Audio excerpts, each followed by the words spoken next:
bagi Ustadz pemuda itu adalah sosok yang unik. Kenapa yang unik? Perhatikan. Yang pertama, teman-teman, kedahsyatanmu, keimananmu, hai para pemuda, itu membuat Allah kagum kepadamu.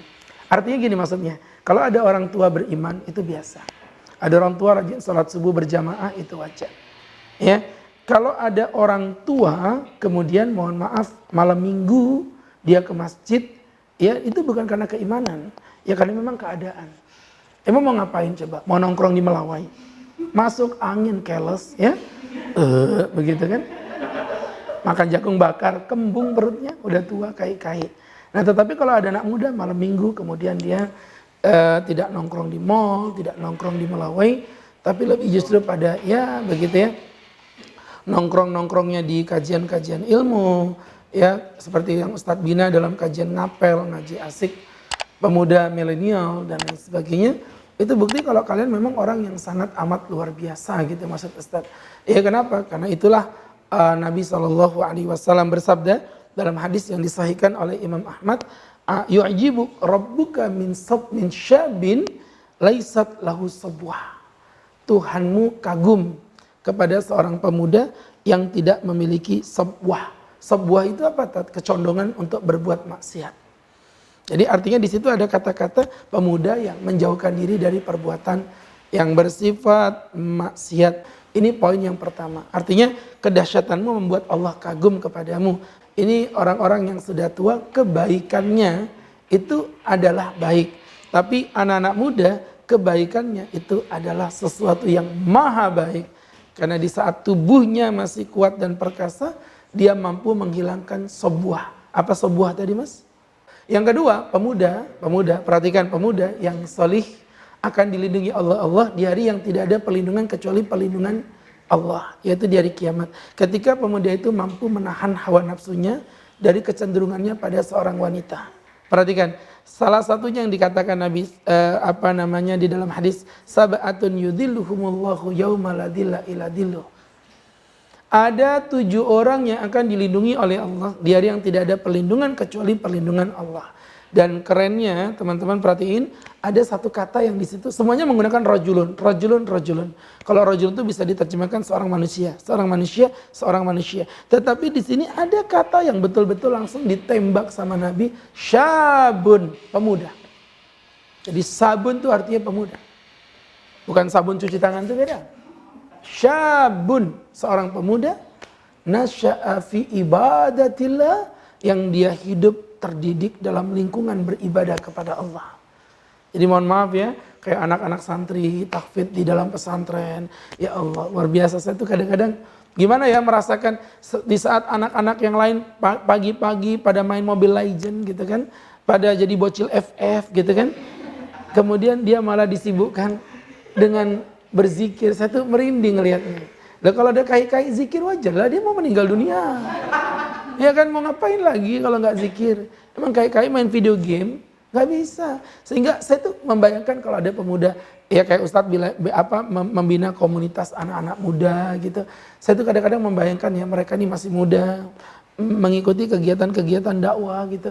Kalau Ustadz kan memang udah kenyang dengan dunia kepemudaan Ustadz gitu ya. Artinya Ustadz sekarang tinggal dakwah ini wajar. Tapi ada anak muda itu mensupport dakwah saya. Ya jadi artinya semua ada bidangnya gitu kan. Dan kalau Agus Herhuda sendirian siapa lah Agus Herhuda itu. Tapi karena disupport dengan teman-teman Kopi Mocha dari medianya, Sopmus dari wanitanya, pesantren Ibnul Karim disupport sama PT Sahdina dari sisi pembangunannya. Jadi kita alhamdulillah jalan bareng-bareng dan itulah dakwah. Dan ketika anak muda mengabdikan dirinya dalam dunia ibadah, itu tadi yang dikatakan Nabi, orang Allah akan lindungi dia di hari yang tidak ada perlindungan kecuali perlindungannya Allah. Jelas ya? Ini keutamaan yang luar biasa. Kemudian berikutnya yang ketiga, teman-teman yang dirahmati Allah, ternyata pemuda itu menjadi sifat dasarnya penghuni surga. Jadi kalian kalau tahu nanti ya, gimana di surga kita, ya kayak umur-umur pemuda kalian gini nih. Ya kan umur 20, 30-an begitu. Jadi itulah umur-umur nanti ketika di surga. Itulah yang dikatakan Nabi dalam hadis sahih riwayat Muslim, wa innalakum antasibbu fala tahramu abada. Kata Nabi, dan kalian terus-menerus akan menjadi muda dan kalian tidak akan pernah menua untuk selama-lamanya. Subhanallah. Jadi nanti kalau udah di surga teman-teman, itu yang terjadi seperti itu. Oke, kemudian berikutnya yang keempat, ternyata pemuda itu sudah ditunjuk oleh Nabi menjadi pemimpin-pemimpin di masanya. Jadi jangan salah, makanya saya sering ngamuk-ngamuk tuh kalau di masjid. Kalau saya ngamuk-ngamuk, orang mau denger gitu kan. Kenapa? Saya belain tuh yang anak-anak muda. Hei bapak-bapak, hai kai-kai, kalian jangan belagu. Masjid ini jangan kau kuasai sendiri. Berikan anak muda kesempatan mereka untuk bergerak di dalamnya. Loh iya, ini mohon maaf loh teman-teman. Saya sering bilang, kenapa anak muda itu nggak mau ke masjid? Karena kelakuan bapak-bapak yang tua-tua itu. Mereka seakan-akan mendominasi, anak muda nggak dikasih kesempatan untuk berkreativitas. Dengerin, jadi tapi kan anak muda masih minim ilmu, takutnya salah.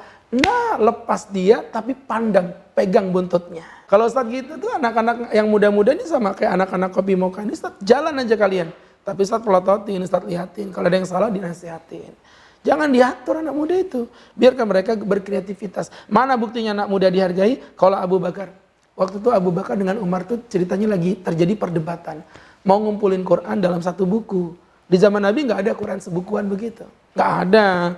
Akhirnya waktu itu Umar berkata, wahai khalifah muslimin, yaitu Abu Bakar As-Siddiq, kumpulkan Quran dalam satu buku. Kata Abu Bakar, kaifa af'al ma lam yaf'aluhu Nabi sallallahu alaihi wasallam. Bagaimana mungkin aku bisa melakukan sesuatu yang tidak dilakukan oleh Nabi Umar? Aku tidak mau. Kata Umar, berhadza khair, tetapi ini baik. Akhirnya setelah dinasihati sama Umar, karena penghafal Quran sudah banyak yang meninggal dunia, ditakutkan Quran akan hilang. Akhirnya subhanallah, Abu Bakar dilapangkan Allah hatinya.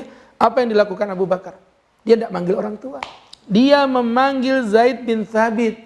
Zaid ta'al, Zaid kemari. Innaka rajulun syabun. Kamu adalah seorang pemuda akilun yang cerdas. La attahimannak, aku tidak berhusnudzon, maksudnya tidak meragukan kehebatanmu. Wa qad kunta taktubul wahya lin nabi, sedangkan engkau pernah menulis wahyu di sisi Nabi. Fatattabi'il Qur'an fa ajma' lahu, untuk itu aku berikan kamu amanah. Mulai sekarang kumpulkan Quran satu persatu secara teksnya dan kamu tulis wahyu-wahyu Allah itu. Mohon maaf teman-teman, pekerjaan apa lagi yang lebih mulia dibandingkan diamanahi untuk mengumpulkan teks-teks ayat Al-Quran.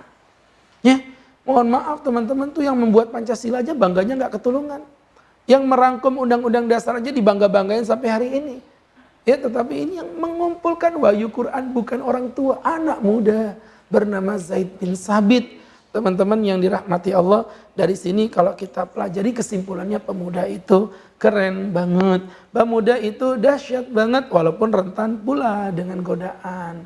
Pemuda itu jeleknya dia nggak stabil ya. Semangatnya itu semangat yang tipuan. Udah semangat berdakwah hanya karena masalah perasaan, dibawa-bawa baper ya kan. Apalagi laki yang dia suka udah mulai bergeser, tidak menghiraukan dia. Udah di pojokan gitu ngadep ke jendela sambil termenung. Begitu sulit lupakan Rehan, apalagi Rehan baik. Nah, dengan dasarnya seorang pemuda ini, maka sangat bodoh sekali. Mohon maaf, sangat aib sekali. Sangat menjijikkan sekali apabila pemuda itu tidak memanfaatkan momen yang indah seperti tadi itu. Dengan kelebihan-kelebihan fisiknya, ya kan? Mohon maaf ya, dengan kelebihan akalnya nggak bisa dipungkiri lah. Dulu Ustaz waktu zaman masih muda, itu yang namanya ngapalin Quran ya teman-teman ya. Kejar target, pernah Ustaz tuh ngapalin sehari, 2 hari itu dapat 1 juz. Gara-gara kalau nggak ngapal saya nggak boleh pulang ke Indonesia. Masih muda, gampang. Sekarang nih kadang-kadang kita ngapalin hadis 1 biji aja susahnya luar biasa. Tidak bisa dipungkiri teman-teman ya. Artinya berangkat dari situ kedahsyatan antum. Kelebihan yang antum miliki. Kekuatan yang antum miliki. Dan ini memang yang saya selalu sampaikan dengan Mas Dodi juga. Kok keren banget sih antum itu. Kenapa Tat? Antum itu punya anak buah muda-muda begitu. Ya memang keren. Satu sisi keren. Semangatnya tinggi. Tapi hati-hati. Sensitivitasnya kadang baper begitu kan. Hidup kok baperan gitu. Mesti hidup itu lebih banyak berperan. Ya, bukan baperan. Maka yuk manfaatkan momen spesial ini untuk bagaimana menjadi pemuda yang produktif. Pemudanya udah Ustadz bahas. Sekarang bagaimana menjadi orang yang produktif. Teman-teman, Ustadz titip pesan ada 5 poin. Apa itu Pak Ustadz? Jadi tadi ada 5 poin. Apa saja Pak Ustadz? Yuk kita manfaatkan hidup yang tersisa masa pemuda yang singkat ini. Yang pertama, fokus pada apa yang menghasilkan pahala. Dah, mumpung masih sehat, banyak-banyakin sholat. Mumpung masih sehat, banyak-banyakin ngaji. Karena kai-kai yang bibirnya sariawan udah nggak bisa ngaji. Ya, kalaupun mereka bisa ngaji, ngajinya bergetar. A'udzu billahi minasyaitonir rajim. Mumpung masih muda, adzan yang kencang. Hayya 'alas salat. Getarkan langit Allah dengan suara adzan kalian. Yang kedua, fokus pada menghasilkan income. Duit tadi. Iya. Ustadz ini ceramah kok ngomongin duit. Gak pantas Pak Ustadz. Yang bilang Islam anti duit siapa? Ustadz mau tanya. Income, kejar income. Gak apa-apa. Makanya mohon maaf ya, masa pandemi kemarin itu kan sempat betul-betul kita off lah pendapatan. Saya pikir hampir semua merasakan. Teman-teman yang berbahagia, saya waktu itu senyum. Kenapa? Sebelum pandemi itu saya punya proyek-proyek yang saya kerjain mati-matian sampai berkeringat-keringat. Itu sempat dibecandain sama teman-teman. Udahlah nggak usah ngoyo, orang duit udah ada, nggak usah ngoyo. Ngoyo itu maksudnya maksa gitu ya. Saya bilang nggak apa-apa lah. Coba bayangkan kalau itu saya waktu itu nggak ngegas. Di masa-masa pandemi mungkin nggak punya tabungan. Pada saat itu Masya Allah, Alhamdulillah di masa pandemi Allah kasih sayang buat Ustadz dan keluarga. Masih ada rekening yang bisa digunakan untuk menjalani kehidupan. Karena sebelum pandemi Ustadz ngotok, ngegas. Nah maksud Ustadz begitu. Dengerin Ustadz, income-nya dikencengin. Supaya nanti kalian bisa jadi orang kaya. Yang dengan kekayaan itu bisa bantu-bantu orang dalam kebaikan. Ya iyalah, pimpinan antum mana mungkin ngirim semen ke pesantren Ustadz. Kalau pimpinan antum gak punya duit. Pimpinan antum nggak mungkin dong bantu urusannya IMB-nya pesantren Ustadz. Kalau pimpinan antum nggak punya uang, nggak punya kekuatan. Sehingga berangkat dari situlah teman-teman jadi anak muda yang kaya. Yang ketiga adalah menghasilkan kebahagiaan untuk orang lain. Jadi sebagai seorang pemuda, teman-teman yang berbahagia, yang dimuliakan Allah, target kita adalah membahagiakan orang lain. Karena membahagiakan orang lain itu pada hakikatnya membahagiakan diri sendiri. Saya kasih contoh, bahwa orang kalau mikirin kehidupan kebutuhan orang lain, maka kebutuhan pribadinya akan diberikan Allah kemudahan. Artinya kalau kita hidup cuma mikirin diri sendiri aja, hidup kita menderita. Maka kalau mau jadi pemuda yang produktif ya tadi tuh, pemuda yang memikirkan kebahagiaan orang lain. Yuk anak muda bersih-bersih di pantai Manggar. Kalau dipikir logika ngapain sih orang gila aja buang-buang waktu bersih-bersihin pantai, ngapain juga Pak Ustadz? No, Anda kalau mindset berpikirnya begitu nggak pernah menemukan arti kebahagiaan. Kebahagiaan itu pada saat kita melihat orang bahagia. Maka teman-teman, produktivitas seorang pemuda yang ketiga membahagiakan orang lain, orang tua. Ya orang lain itu termasuk orang tua, betul. Orang tua, ya saudara, ya pimpinan, ya teman. Siapapun termasuk membahagiakan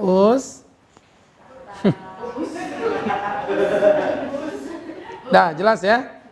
Kemudian yang keempat, membahagiakan diri sendiri. Jangan lupa juga. Membahagiakan diri sendiri itu apa? Ini saya perlu sampaikan. Biar teman-teman memahami arti produktivitas itu jangan kayak orang yang lagi, mohon maaf ya, kesetanan gitu loh. Nggak ngerasain dirinya sendiri. Ada kan orang yang sibuknya cari income. Sampai dia lupa dengan kepentingan dirinya sendiri. Oh iya, ada yang sampai dia mendolimi dirinya sendiri. Saya bilang, saya kajian, tapi kalau ada waktunya istirahat, saya istirahat. Saya kajian, tapi kalau udah pulang ke rumah ketemu istri, anak, ya stop. Saya nggak akan lagi buka HP. Gitu ya. Ada momen-momen di mana kita harus mementingkan kepentingan diri kita sendiri juga. Jangan mendolimi diri sendiri. Makanya kalau punya duit, kenapa enggak? Jalan-jalan. Loh, saya yang dalam kondisi sesibuk ini aja, kalau ada momen untuk bisa jalan-jalan Ustaz. Jadi membahagiakan diri sendiri, healing, gak ada masalah. Jadi orang Islam itu healing, gak selalu tegang. Nabi Muhammad aja sering bercanda kok, ya kan? Yang kelima atau yang terakhir, ini udah terakhir, semangat teman-teman. Udah terakhir ini. Ya kalau dengar kata-kata terakhir itu pasti mukanya terang.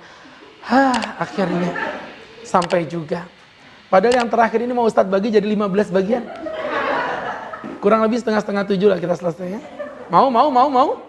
Iya, saya yang nggak mau ya. Saya nggak mau. Jadi teman-teman yang berbahagia, yang dirahmati Allah, menjadi pemuda yang produktif dengan memanfaatkan sisa usia untuk menebarkan ilmu dan dakwah di jalan Allah Subhanahu wa taala.